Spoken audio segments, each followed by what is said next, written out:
मङ्गलं भगवान् शम्भुः मङ्गलं वृषभध्वजः मङ्गलं पार्वतीनाथो मङ्गलायतनोहरः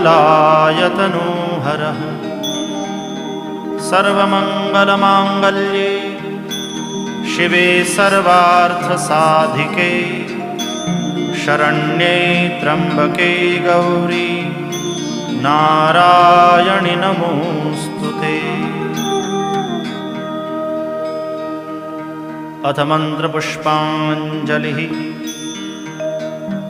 ॐ जग्नेन जग्नमयजन्त देवास्तानि धर्माणि प्रथमान्यासन् तेहनाकं महिमानः सचन्त यत्र पूर्वे साध्याः सन्ति देवा।